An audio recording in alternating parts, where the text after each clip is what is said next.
जय योगेश्वर। कलयुग जाना चाहिए और सतयुग आना चाहिए।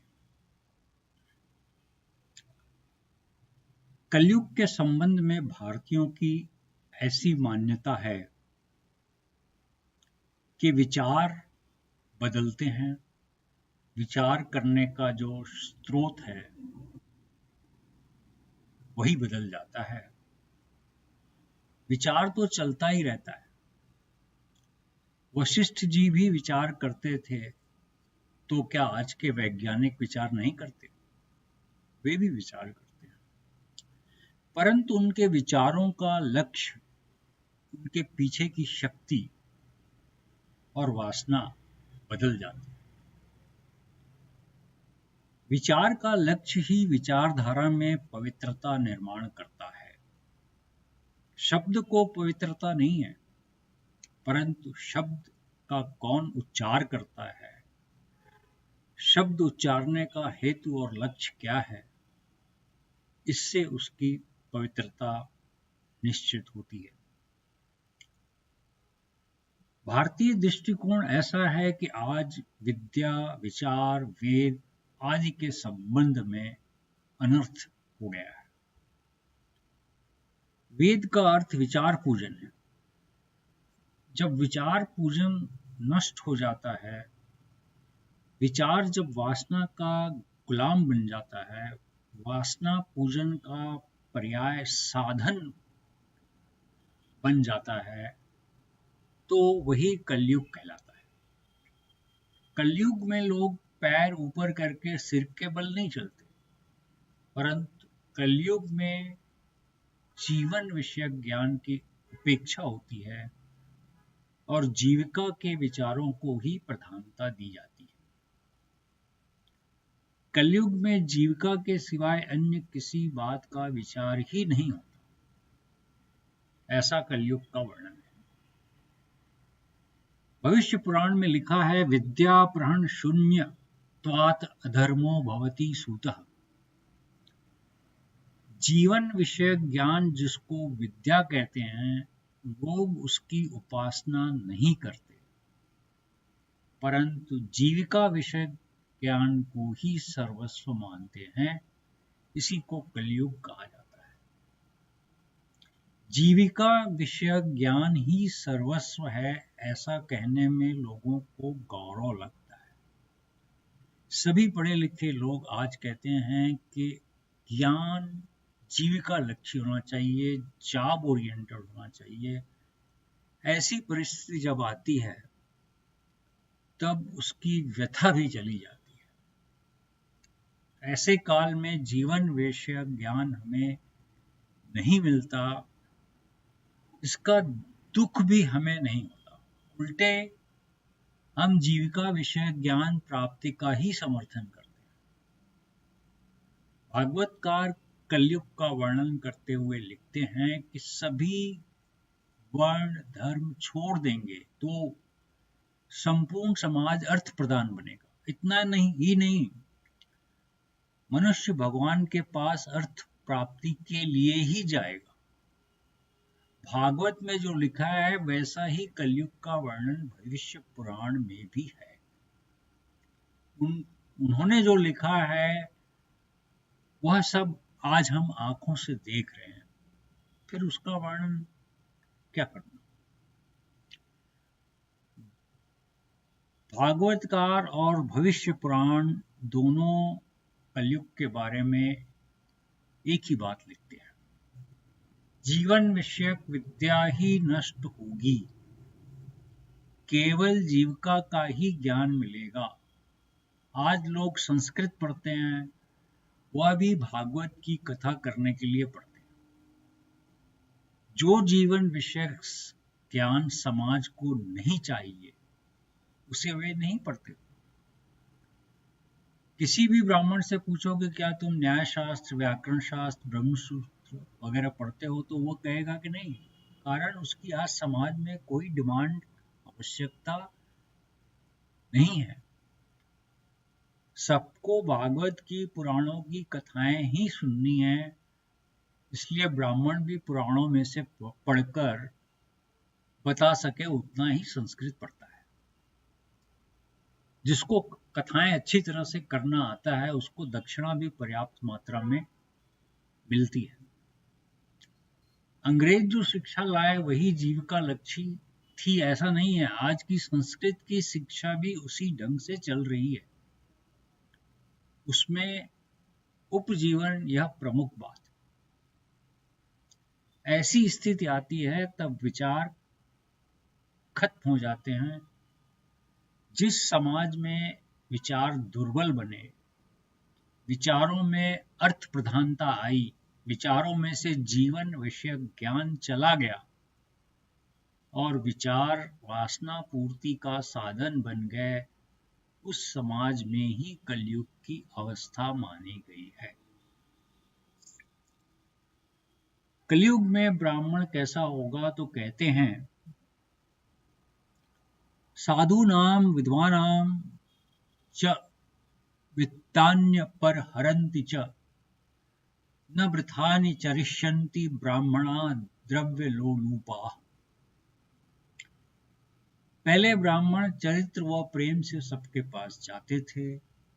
उनमें लोगों के प्रति प्रेम था, उनके पास चरित्र का प्रभाव था। वे लोगों के पास पैसों के लिए नहीं और पैसों से भी नहीं जाते थे। पैसों से लोगों के पास जाना व्यर्थ है, वैसे ही पैसों के लिए भी लोगों के पास जाना व्यर्थ है। इस श्लोक में कहते हैं कि साधुनाम जो सरल वृत्ति के लोग हैं वे वहमी बन जाएंगे और उनकी वृत्ति का लाभ उठाकर ब्राह्मण उनका वित्त हरण करेंगे। धर्म की नींव में वहम घुस गया यानी खल्लास। ब्राह्मणों को लगता है कि समाज में वहम बढ़ेगा तभी अपनी उपजीविका चलेगी। कलयुग में ब्राह्मण सरल लोगों का और स्त्रियों का धन हरण करेंगे। न वृत्तानि चरिष्यन्ति ब्राह्मण वृत्तों का आचरण नहीं करेंगे। ब्रह्म वेदः ब्रह्म का अर्थ है वेद और वेद विचार। ब्रह्म का अर्थ है भगवान। विचार और भगवान के लिए समाज के काम आना ब्राह्मण का काम है। यही काम आज ब्राह्मण नहीं करते। कलयुग में ब्राह्मण द्रव्य लोलुपा द्रव्य लोलुप बनेंगे। कलयुग का वर्णन देखेंगे या करेंगे? जो देखने को मिलता है उसका वर्णन करने की कौन सी आवश्यकता है?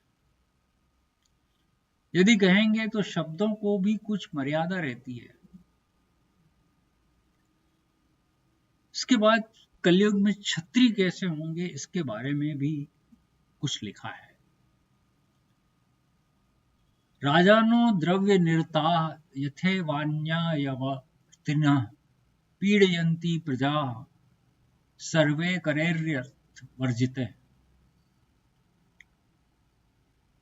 राजा द्रव्य यानी धन इकट्ठा करने में मग्न रहेंगे।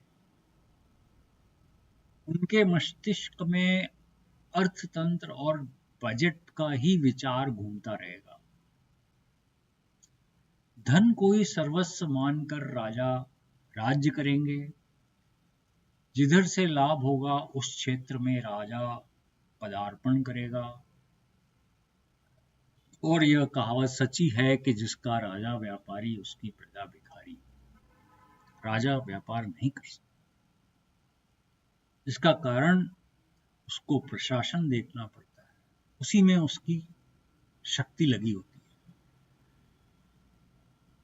न्याय संस्था भी कमजोर होगी। कलयुग में न्याय संस्था पर कोई विश्वास नहीं करेगा ऐसा कहा। वास्तव में न्याय संस्था ऐसी होनी चाहिए कि जिस पर सभी का विश्वास हो। लेकिन कहा है कि कलयुग में न्यायासन पर बैठने वाले इतने वासना लोलुप बन जाएंगे कि न्याय संस्था पर से लोगों का विश्वास उठ जाएगा। दूसरा, सरकार अत्यधिक कर लगाकर संपूर्ण प्रजा को पीड़ित करेगी। ये भागवत में और भागवत पुराण में लिखा। आज जो दिखाई दे रहा है वही 2000 वर्ष पूर्व लिख रखा गया है। कुछ लोग कहते हैं कि यह वर्णन बहुत पुराना नहीं होगा, यह सब वेद व्यास का लिखा हुआ नहीं होगा, लेकिन फिर भी भागवत में जो कलयुग का वर्णन है वह 2000 वर्ष पूर्व लिखा हुआ है, इतना तो स्वीकार करना ही पड़ेगा। इतनी दीर्घ दृष्टि रखकर लिखा है कि ऐसा ऐसा समाज होगा, तो ऐसा लिखने वाले वेद व्यास नहीं होंगे तो दूसरा कौन होगा?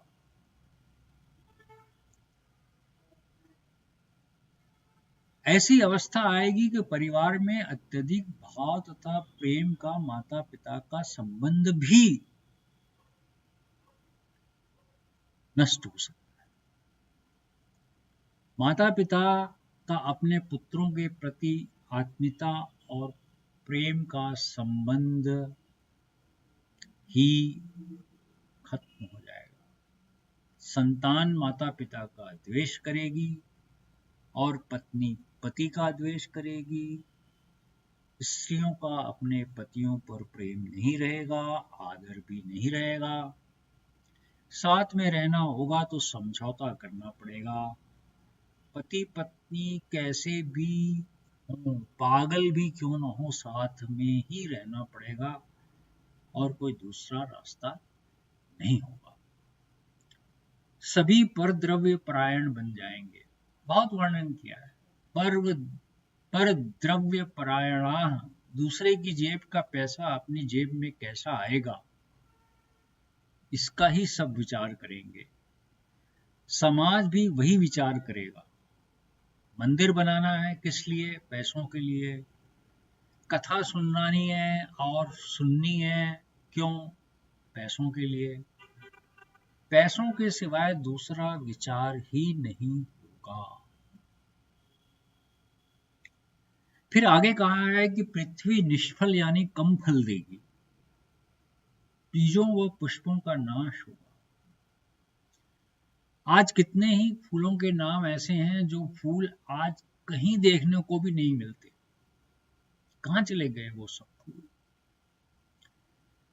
प्रकृति के शासन में से तो सब वैभव चला गया। आज जो 5-10 प्रकार के फूल दिखाई देते हैं उनको ही हम फूल कहते हैं।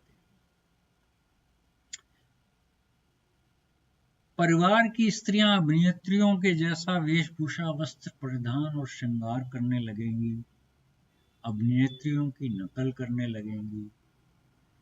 भविष्य पुराण में कौन सी बात नहीं लिखी है जो आज देखने को नहीं मिलती। घर की स्थिति कैसी होगी तो लिखते हैं, घर में तरुणी का वर्चस्व होगा, संतान बाप को मूर्ख तथा पागल ठहराएगी। अभी परिवार का पुण्य तनिक शेष है, इसलिए लड़के मुंह पर नहीं बोलते, परंतु एक पीढ़ी के बाद बोलने लगेंगे। उसमें क्या है? पैसों के सिवाय मस्तिष्क में कुछ है ही नहीं। न मानव है, न मानवता है, न नीति है, न भगवान। केवल वित्त ही दिमाग में भरा हुआ है। पति पत्नी में क्लेश, झगड़े चलते ही रहेंगे। पति पत्नी में एक विचार, एक आचार, संवाद नहीं है। प्रत्येक अपने को स्वतंत्र मानते हैं। यह बहुत विचित्र बात है। मैं स्वतंत्र कैसे रह सकता? इसका मनुष्य को विचार करना चाहिए। वह स्वतंत्र कैसे है, कैसे रह सकता है? वह किसी की गोद में बैठकर छोटे से बड़ा हुआ है, किसी की सहायता से बोलना सीखा है, किसी की अंगुली पकड़कर चलना सीखा है। तो मैं स्वतंत्र हूं ऐसी भाषा वह किस मुंह से बोलता है? क्या मनुष्य को यह नहीं सोचना चाहिए? गाय का बछड़ा पैदा होते ही 4 पैरों पर खड़ा रहता है, चलने लगता है। वह अपने को स्वतंत्र मानता है तो हम समझ सकते हैं, परंतु जिस मानव के बच्चे को चलना सीखने में 1 साल लगता है, वह अपने को स्वतंत्र कहे तो यह कितनी बेवकूफी की बात है। फिर कहते हैं कलौ गति भविष्यन्ति धनाढ्योऽपि याचकाः।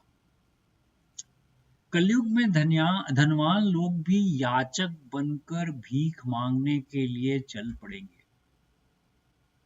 धनवान अलग अलग रूप में याचक बनते हैं। कुछ लोग ऐसे होते हैं कि गत जन्म में बहुत अच्छे कर्म करने के कारण भगवान उनको इस जन्म में वैभव दे देते, मगर गत जन्म में बेईमानी भी करी, इसलिए उनको मंगता भिखारी भी बनाते। भगवान भी क्या करेंगे, भगवान उसको सामाजिक कार्यकर्ता बना देते। और वह अरबपति भी छुट्टी के दिन हाथ में रसीद बुक लेकर घर घर मांगने जाता है, लोगों से कहता है अच्छी शाला की इमारत बनानी है, आप तो 500,000 चंदा दे दीजिए। ऐसे धनवान लोग मांगने के लिए आते हैं, तब मन में विचार आता है कि अरे तू अकेला ही शाला की इमारत बना सकेगा, इतना पैसा तेरे पास है, फिर भी तू बेशर्म होकर लोगों के पास पैसा मांगने क्यों जाता है? और उसके लिए तू समिति बनाकर उसमें सदस्य बनाए, तुझे शर्म नहीं आती? इन लोगों के कर्म ही ऐसे हैं कि भगवान उनको धनवान भी बनाते हैं और भिखारी भी। भगवान उनको सामाजिक कार्य का ज्वर लगा देते, चुप नहीं बैठने देते। इन याचक लोगों की भी एक विचारधारा होती है। वे मांगते समय कहते हैं कि हम सामान्य लोगों से के पैसों से यह संस्था खड़ी करना चाहते हैं, जिससे वह पब्लिक संस्था बने। परंतु यह उनका पलायनवादी तत्व ज्ञान है। एक बार सामाजिक कार्य का ज्वर चढ़ गया कि फिर याचक बनना ही पड़ता है, उससे छुटकारा नहीं मिलता। अतः जो दिखाई दे रहा है, दिखाई देता है, उसका वर्णन क्या करें, कलयुग का वर्णन क्या करें। देहात्मवाद और आध्यात्मवाद का झगड़ा शुरू हो जाता है। इंद्रिय सुख व आत्म सुख का यह झगड़ा है। भोग व भाव, इनमें भोग को प्रधानता मिलती है और भाव गौड़ बन जाता है। भोग बढ़ने से देहात्मवाद शक्तिशाली बनता है। आत्म सुख की अपेक्षा इंद्रिय सुख ही लोगों को अधिक प्रिय लगता है। अतः यह कलयुग है। सतयुग आना चाहिए, ऐसा कहने से सतयुग नहीं आता। इसके लिए परिश्रम करने पड़ते हैं और इसी को कीर्तन कहा जाता है।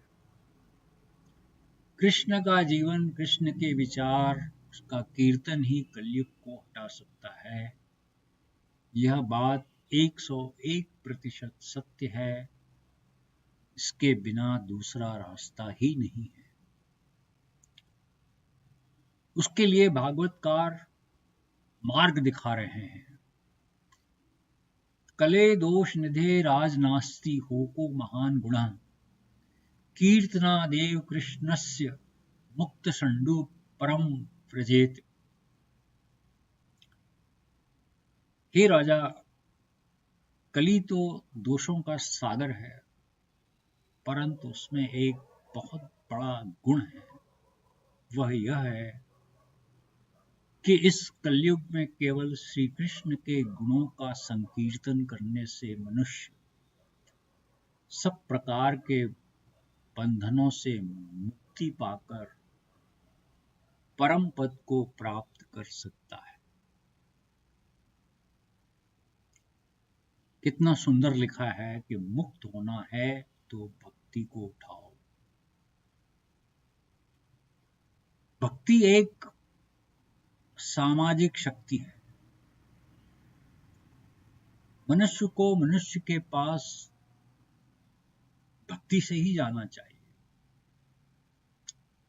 मनुष्य भक्ति से ही नीतिमान बनेगा, दुर्गुणों से मुक्त होगा।